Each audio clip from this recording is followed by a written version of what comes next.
tunin zong video khat ana siam kin hitin video isim masang ovin video ena siam lo na zong pha sot pian chi ta in jakit le 2023 dinga zong video isim naw hema sa pian hong hedi hizinin heche youtube channel hin vi ho zo se na bon chawin kumtha salam kumtha chebe ka hin bolvin tun ipi la men point ana lut taw hitin metamax a lut no hitin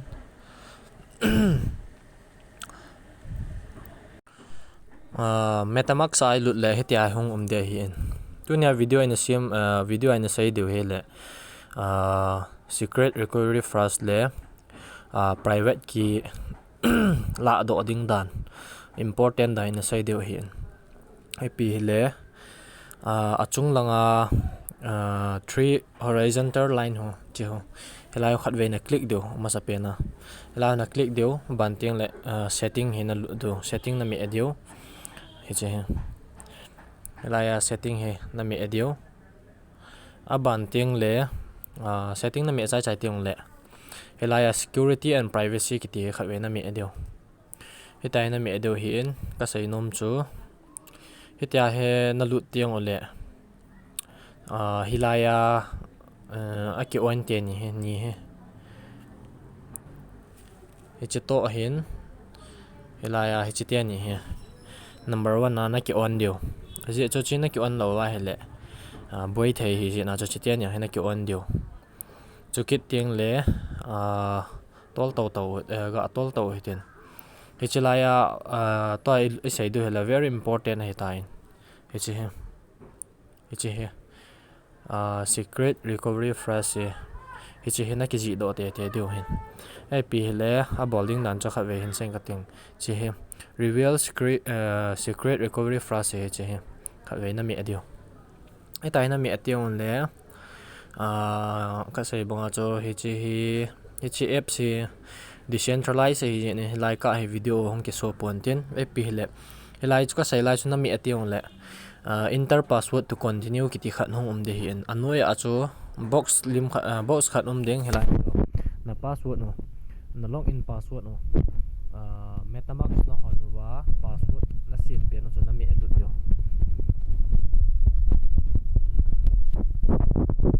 na mi elut chai tiang le next kiti lai chu na mi adio next chu na mi adio next na mi ezau tiang le hold to reveal srp kiti khatlum de hi en hi chu hold to reveal kiti lai chu swat da chom khapi na mi adan do kang khat hong ki pai de hi en akang khat hong ki pai chai tiang le box sunga 12 word maintain which also na ki ji do dio a hi thia hele munni mun thuma na ki ji do do mi zong na mu sa lo dio ka sei nom cho he chi very important hi mi yang na mu sa lo dio etiam khana na man sa yang le extra na nei theina dinga cho munni mun thum be ana ki ji do te dio he chi cho number 1 hin tin tuin kha be back kit leo han em biết ngwa le ta hom ta in hi chi le helaya change password hi hele na metamax o password na wallet password chu na khial nom wa le lai pan ai nan ki khial deu hi en tuin abana aban chi ki tin chi private ki hi chi private ki jong hi very important hi en hi jong hena ki chi do te dio so private key khawe na click dio chu tiang len zo abanga cho enter password to continue ki tin anoya cho box khat maintain la ya cho password metamax password hena ji dio aban tiang la next na mi dio aban tiang la hold to reveal ki tilai cho chom khat pi na mi dio ban tiang la ya cho private key oi pite sai da alphabet le number ki go maintain hung de hi cho diary ana ki ji do dio ka sai banga cho he amana hele danger hita in hiji acho hiji password sorry private key le secret recovery phrase na ki ji do te do ti cho kain sei hi in aji cho hi chi na ki ji do lawa hele to hi ka sai khial lawa hele date 6 apana ho date 6 zo langa pana ho core masanga free mining in the ball piano cho metamax transfer in ki ball thai do hetain 25% na hin ki ball transfer na hin ki ball chai tiong le ATM khat nin hi chi na phone ham khat cho ana se han lang ala na ki man sa bang han khat ana hi ta han lang hi le hi chi to ka sei private key le secret recovery phrase na nei lowa hi le na nei na go zo se cho na khwai thei te lo ding upai ta lo nang zo na khwai thei te lo de hi je na cho hi chi te ni he very important hi na ki ji do te deu ka sei banga cho mun khat se siang ji do angai poi a hi thaya la mun ni mun thuma ki ji do ding ki koi tup chat de khat aman kha ayong le extra hi tia cho thei na dinga cho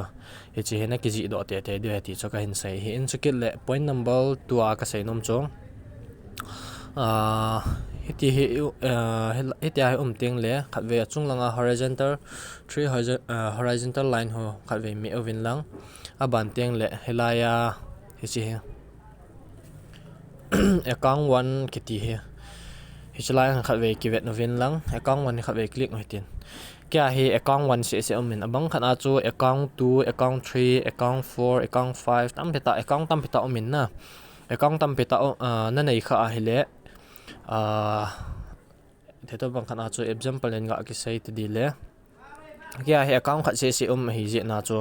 adang zong ji do ngai ta lo hin la account ni la thum na nei a hi le account theto bang khana account wana secret recovery phrase so cho na ki ji do private ki ho na ki ji do ta hele account to chuna lut kit ding secret recovery phrase le private ki ang chuna ki ji do kit de hi chi cho hi entin number 2 na ka sei nom cho ka sei banga chu hi chi hi masanga ti sei da ham gan thei ta free gold free mining in a ball piano cho tai aga nai cha ni a thei dinga heta in kol hi thil niau cha hong hilo de hi jenin wanoya mi ching mi thim elo la het gil nei ho zo sin hi chi hi a hin target che do a hin dal che do hi chi nei ding hi a hin tup che do hi je nai thil niau cha hilo de hi jenin tunin core mainnet ho na ki at masangin metamax wallet na secret recovery phrase a hi en chukil le private key ho hin ji do thei ding ki ji do hetin inja on ding ka sai tian yang cho na ki on hai lo dio e cho chang he na nei lowa hele te to mang khanin na call chu gan thei ta mining na ball pen chu wallet na hen ki transfer lut ta in lang ai lo hele na fun ham khat chu na ki su set ta ai lo hele na ki man sa ham khat hong hi a hele hi chi to ai sai ho chu na nei lowa hele na nei na go chu o pai ta lo de hian izat nei jong la chu na khoi thei ta lo ding mo se he de he ta ji a cho tu nya video ka hin sim hin he che he very important and neglect lo do a neglect ho wang chu am ho wang sit he tan tin ka thu sai chu hung chop me mu tan tin he jong le angai dan an thiam mai vin lang tu nya video sim no chu hi chan chun ana chai ta he tin chukil le lung set ten nangin jong na loi na pai ham ai lo hele nen sungmi te ham khat ana sial in lang subscribe enable sa in lang notification bell jong ki on hoitin ki support to te ti cho no zo se ko ma ka hong taw na hi in long set and like share subscribe nen bol video in ka hong taw ve chan cho hetan te